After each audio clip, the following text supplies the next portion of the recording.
Okay, let's unpack this one. There is a new name buzzing around the internet, making some pretty wild claims about weight loss, and it involves something really catchy called the pink salt trick. Ah, yes. BurnJaro. Exactly. Many of you have asked us to look into it, and honestly, this one grabbed our attention right away. It's hard to miss, isn't it? Totally. It's one of those things that just seems to pop up everywhere, your social feeds, those ads, and it promises these almost unbelievable results with what sounds like a simple, ancient secret. Yeah, we've seen it. You've probably seen it too. The sheer volume of promotion makes it, well, impossible to ignore. And what's really striking is how fast these kinds of miracle cures can spread online, especially when they tap into things we all think about, like health and body image. Right. So our mission today is to really examine BurnJaro, cut through that marketing hype, look closely at the claims, the tactics. Exactly. We're drawing straight from the deep dive material provided to help you understand what's really going on behind those flashy ads and compelling stories. Is it actually revolutionary?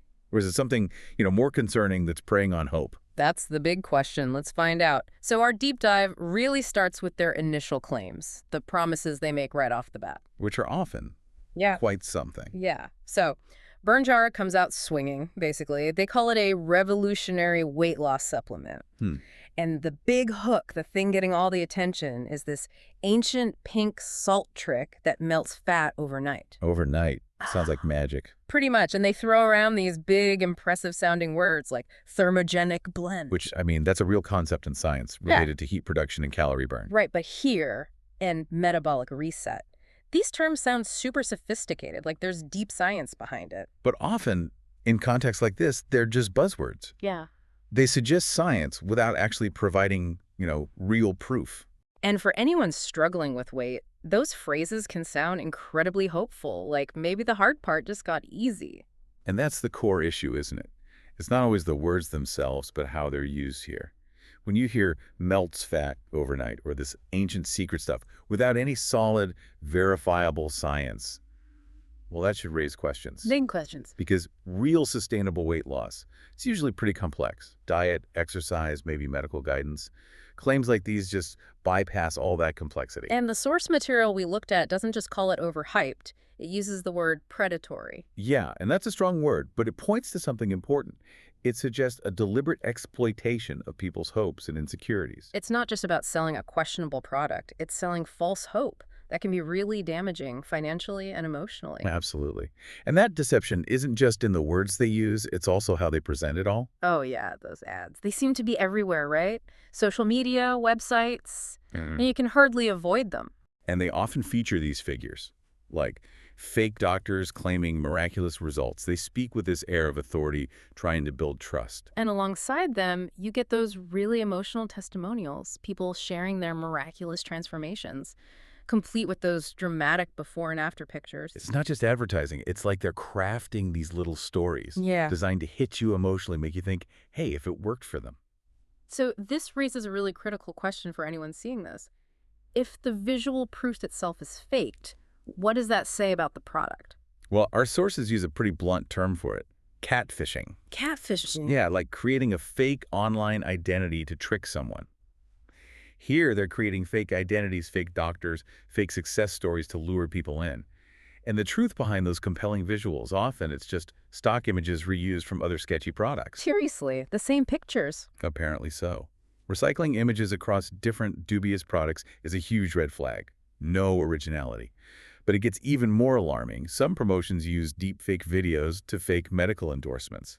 Deep fakes, like AI-generated fake videos. Exactly.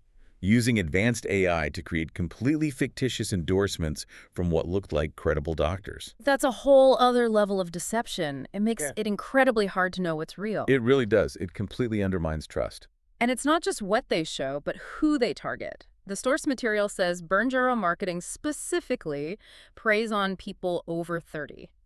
Focusing on anxieties that often surface around that age. Yeah, they use terms like hormonal weight gain or stubborn belly fat, phrases that really resonate with specific frustrations people feel as they get older. It's a psychological play. Find a pain point, offer a quick fix. And then, to push you over the edge, they use those fake urgency tactics. Oh, the classic. Only 3 bottles left. Or sale ends in 10 minutes. That pressure to act fast before you can think or research. It's a standard high-pressure sales technique Yeah. designed to bypass your rational brain and trigger an impulse buy. This isn't about health advice at all, is it? It feels like pure manipulation. What does that tell us about their priorities? Well, it clearly shows profit comes way before consumer well-being or honesty. And this web of deception goes even deeper. Beyond the ads, beyond the psychology, right into the product itself. You mean the ingredients? Exactly, the inconsistent ingredients.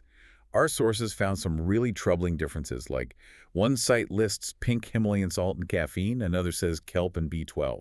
Wait, really? The ingredients change depending on where you look. That's what the material indicates, and that's not a small thing. For any legit health product, consistency is key for effectiveness and, crucially, for safety. Of course, you need to know what you're actually taking. Precisely. If the list changes constantly, it's impossible to know what you're ingesting or what the risks might be.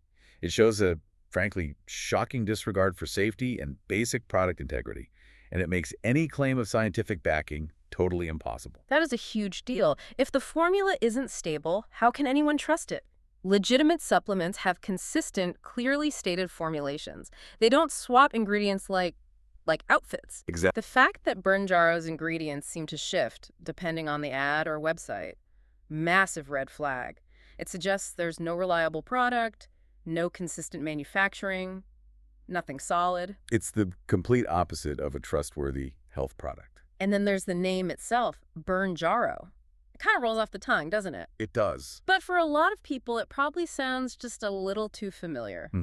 Very familiar. It's incredibly similar to Mounjaro, which is a real FDA-approved medication for diabetes and weight loss. And that similarity is almost certainly not a coincidence. You think it's deliberate? Oh, absolutely. Right. Our sources state clearly this is no accident. The whole point is to confuse the two and assume it's legit. Wow, just piggybacking off a real drug's reputation. Exactly, and it's not a one-off tactic. The sources mention Ompic as another example, clearly trying to sound like Ozempic, another well-known medication. So it's a pattern. A deliberate pattern, trying to borrow the credibility of actual pharmaceuticals. It's ethically way over the line.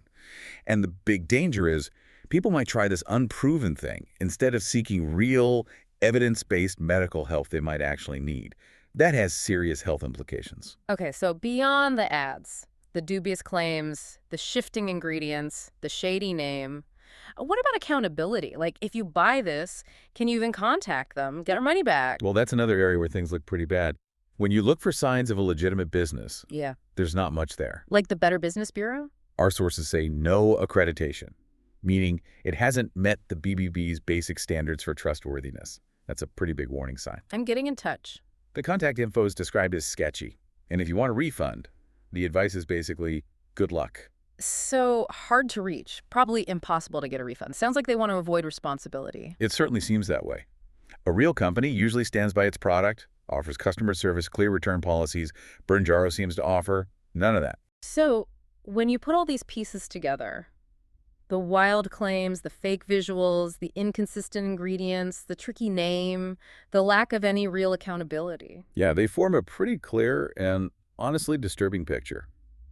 The ultimate conclusion from our sources is stark and unambiguous. BurnJaro is not backed by science, period. And the pink salt trick. Pure marketing fluff. Sounds interesting, maybe exotic, but no real scientific basis for the claims they make about it. And the testimonials, the success stories. Confirmed as fake. The very proof they offer you is fabricated. So the sources don't mince words. They conclude this isn't a supplement. It's a scam designed to drain your wallet and prey on your hope. Wow, just a straight-up scam. And that's the assessment. A predatory scheme playing on people's desire for better health just to make money, with no real benefit or safety guarantee. So, okay, what does this all mean for you, our listener? I think it means being incredibly careful, vigilant, really, about what you put in your body, where you spend your hard-earned money, especially when health claims sound just too easy, too good to be true. Exactly. The BurnJaro story is a potent reminder. Being skeptical isn't being negative. It's actually a vital tool for protecting yourself, particularly in this digital age where deception can be so sophisticated. Right. When a product promises miracles with zero effort, or uses vague science-y terms and pulls at your emotions, those are your signals. Pause.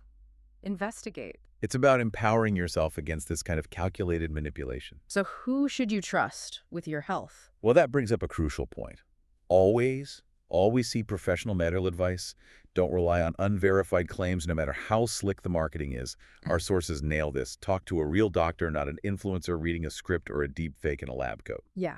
Real health solutions come from qualified professionals, from evidence-based science. Not from recycled stock photos or AI tricks. Your health is just too important to gamble on shady marketing. Finding trustworthy sources is absolutely key. Absolutely. Which leaves us with a final thought to ponder. In this world just flooded with information, some real, some totally fabricated, what steps can you personally take? How can you consistently tell the difference between genuine health innovation and just clever, maybe even dangerous marketing deception? Yeah, what systems can you put in place for yourself? What questions should you always ask before you hit that add to cart button? It's something worth thinking about every single time a new miracle cure pops up in your feed, because ultimately, protecting your health and your wallet, well, that's in your hands.